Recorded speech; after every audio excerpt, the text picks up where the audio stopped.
Биздин каналга жазылып, акыркы болуп жаткан жаңылыктарды билиңиздер. Жапаров Индия менен Пакистанды ынтымакка чакырды. Президент Садыр Жапаров Индия менен Пакистандын ортосундагы чыңалуунун күчөшүнө байланыштуу билдирүү жасады. Мамлекет башчы Шанхай кызматташтык уюмуна мүчө болгон эки өлкөнү ынтымакка чакырып, Кыргызстан дайыма туруктуулукту, коопсуздукту жана эл аралык укукту урматтоону жактай турганын белгиледи.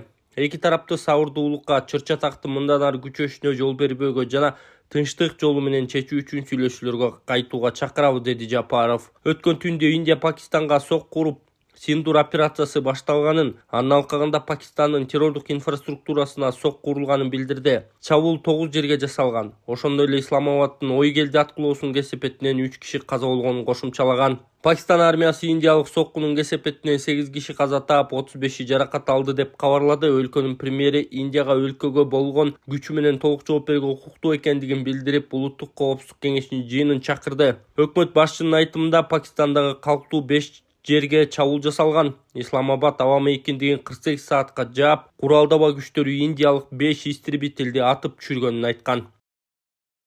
Урматтуу Москвадагы мекендештер, Кыргызстанга жүк салууну каалап, бирок кимден жиберүүнү ойлонуп жаткан болсоңуз, биз сиздерге ишенимдүү ишкерди сунуштайбыз. Бул ишкердин аты жөнү Зайырбек Маматкаримов.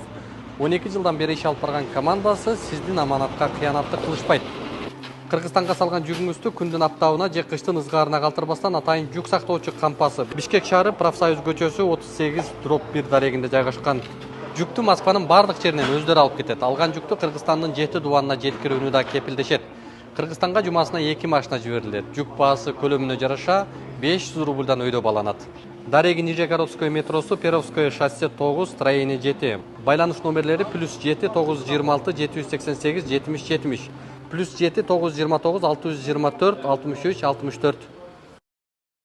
Элчилик Орусиядагы жол кырсыгына кабылган кыргыз жарандардын абалы туруктуу. Кыргызстандын Орусиядагы элчилиги Хабаровск районунун Комсомольск-на-Амуре шаарында автоунаа сүзүп кеткен 2 кыргыз жараны номер 7 шаардык ооруканасында дарылануусун улантып жатышканын жана абалы туруктуу экенин билдирди. Буга чейин бир бейтаптын абалы оор экени кабарланган. Ардактуу консулдуктун маалыматы боюнча университет Кыргызстандын жарандарынын студенттер дарылануусуна акча бөлгөн жана Хабаровск районундагы мекендештер каражат чогултуп колдоо көрсөтүлүүдө деп айтылат маалыматта. 25 апрелде Комсомольск-на-Амуре шаарында автоунаа Кыргызстандын 21 жаштагы 2 жаранын сүзүп кеткен. Кырсык боюнча кылмыш иши козголуп, кыргызстандык студенттердин дарылануусуна кеткен чыгымды айдоочуга төлөтүү аракети көрүлүп жатат. Тышкы иштер министрлигинин маалыматында 2025 жылдын январына карата 608.088 кыргызстандык жаран чет өлкөлөрдө миграцияда жүрөт. Анын ичинен 376.907 адам Орусияда миграциялык каттоого алынган. Кыргызстандын Орусиядагы элчилиги ушул жылдын алгачкы 3 айында эмгек, социалдык коргоо жана миграция министрлигинин Москвадагы өкүлчүлүгү менен биргеликте Орусиянын аймагында каза болгон 18 жарандын сөөгү Кыргызстанга жөнөтүлгөнүн кабарлады.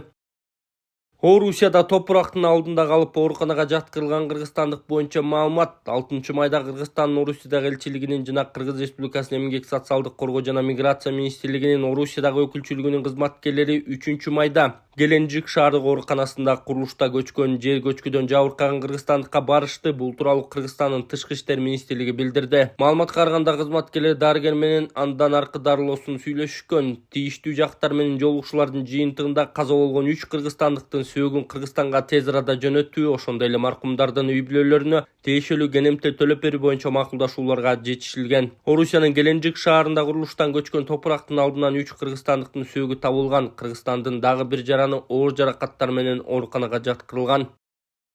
Бишкек ош жолунда оор жүк ташуучуна өрттөнүп кетти. Социалдык тармактарда Бишкек ош жолунда оор жүк ташуучуна күйүп кеткен видео тарады. Маалыматка караганда кырсык 7 майга караган күнү таңга маал болгон. Окуянын күбөлөрү айдоочу аман эсен экенин билдиришти. Милиция азырынча маалымат бере элек. Пакистан 26 адам, Индия 10 адам каза болгонун билдирди. Индиянын Пакистандагы аба соккуларынан каза болгондордун саны 26га жетип, дагы 46сы жаракат алды. Бул тууралуу Пакистандын куралдуу күчтөрүнүн басма сөз катчысына шилтеме берүү менен Reuters жана Bloomberg агенттиги кабарлашты. Reuters агенттиги Индиянын полициясына таянуу менен Пакистандын соккусунан 10 адам каза болуп, 48 жаракат алганын кабарлады. 7 майга караган түнү Индия армиясы 22 апрелде Пахалгамда 26 адамдын өмүрүн алган террордук чабуулга жооп беретинде Пакистандын чек ара аймагында антитеррордук операция өткөрдү. Пакистан аба мейкиндигин 48 саатка жаап, согуштук учактарга каршы күрөш жүргүзгөн. Пакистандын Коргоо министрлигинин маалыматына караганда, Индиянын аскер аба күчтөрүнүн 5 учагы атып түшүрүлгөн. Assalamu alaikum Kırgız elim. Atı jönüm Alimov Dastanbek, 1999 yıl төрөлгөнмүн.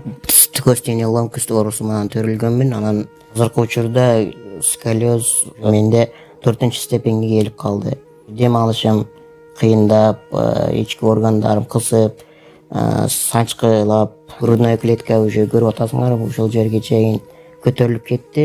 Арткы жагым видеодо көрсөтөбүз азыр. Ошого ичине мага акча керек болуп атат. Чет өлкөгө барганга Индия, Турцияларда 45 миң, 50 миң деп атат сумманы. Азыр Египетте мен көрүп атам, Германия, Египет жакшы болуп атат экен. Ошол жактарда мен клиникаларды онлайн издедим.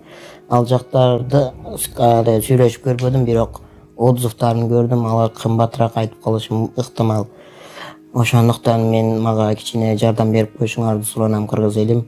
Силердин 100 сомуңар мени өмүрүмдү сактап калышы мүмкүн да. Силердин 1 литр бензиниңер же магазинден алып иче турган суусундугуңардын акчасы бир эле мени өмүрүмдү сактап калышы мүмкүн. Аллах таалам үчүн жардам берип коесуңар деп суранам. Банк номерим 51 менен 191430 деп Дастанбек А деп чыгат.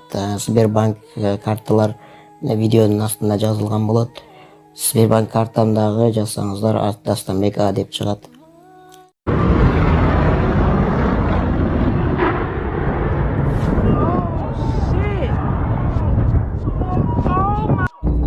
Акыркы жаңылыктардын алдында кыскача тааныштырабыз. Нокендеги мейманканада балдарын чыбык менен сабаган аял териштирүү башталды. Сокулукта мектеп окуучулары катышкан жол кырсыгы катталган. Сот айдоочуга өкүм чыгарды. Бишкекте унаанын үстүнө секирип жараксыз абалга калтырган. Ушулар жана башка кабарлар. Видеого лайк басып, каналга каттала кетиңиздер. Нокендеги мейманканада балдарын чыбык менен сабаган аял териштирүү башталды. Буга чейин социалдык тармактын колдонуучулары Нокендеги мейманканада балдарын чыбык менен сабаган аялдын видеосун бөлүшүшкөн. Видеонун автору тамак ичип отурсам, аял балдарын аябай сабады деген жазуу калтырган. Жалал Абад облустук милициясы маалымат таратып, аталган факты боюнча Нокен райондук ички иштер башкармалыгынын тергөө кызматы тарабынан териштирүү иштери жүрүп жатканын билдиришти. Териштирүү иштеринин жыйынтыгы менен кошумча маалымат беребиз дейишти.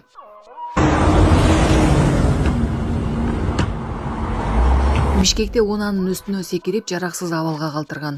Бишкек шаарында унаанын үстүнө чыгып, секирип, уруп, муштаган адамдын видеосу коомчулукта кызуу талкууга алынды. Окуянын видеосу социалдык тармактарда кеңири тарап, көпчүлүктүн нааразычылыгын жаратты. Көпчүлүк бул окуяны коомдук тартипти бузуу, агрессиянын белгиси катары баалап, мындай аракеттерге каршы чара көрүлүшүн талап кылышууда. Бишкек-Москва багыты боюнча 2 рейс кармалып жатканы маалымдалды. Бишкек-Москва багыты боюнча 2 рейс кармалып жатканын Кыргызстан аэропортору ААКСынан кабарлашты. Буга Домодедово аэропортунун убактылуу жабылганы себеп болгон. 130 жүргүнчү Манас аэропортунда күтүп отурушат. Аларга тамак аш берилери айтылды. Мэр Сергей Собянин түндө Москвага дрондор менен чабуул жасалганын, анын 11 жок кылынганын билдирген. Ал арада социалдык тармактарда Орусиянын аэропортунда тартылган видеолор жарыяланып жатат. Сокулукта мектеп окуучулары катышкан жол кырсыгы катталган. Сот айдоочуга өкүм чыгарды. Манас аэропортуна кетип бара жаткан жолдо окуучулар отурган автобус кырсыктап оодарылып кеткен. Окуя боюнча күнөөлүү деп табылган кичи автобустун айдоочусу 200 миң сом айып пул төлөөгө жана 2 жылга транспорт каражатын башкаруу укугунан ажыратылды. Авто кырсыгы 2023 жылдын 20 апрелинде болуп, автобустун ичинде 2-сменде окуган 1-4 класстардын окуучулары болгон. Балдар Сокулук районунун Манас айылындагы Атбашы мектеп лицейине бара жатышкан. Аларга Mercedes-Benz Sprinter кичи автобус урунган. Анын кесепетинен 30га жакын адам жабыркап, бир бала автобустун айдоочусу комада болгон. Жол кыймылынын коопсуздугун камсыздоо башкы башкармалыгынын басма сөз кызматы мектеп автобустардагы жол кырсыгы боюнча комментарий берип, анда Mercedes-Benz Sprinter үлгүсүндөгү унаасын 1993 жылы туулган жаран катуу ылдамдыкта айдап баратканын билдирген. Кырсыктан кийин балдар ооруканасына 27 окуучу жеткирилип, медициналык жардам көрсөтүлгөндөн кийин 3-өө үйлөрүнө кое берилген.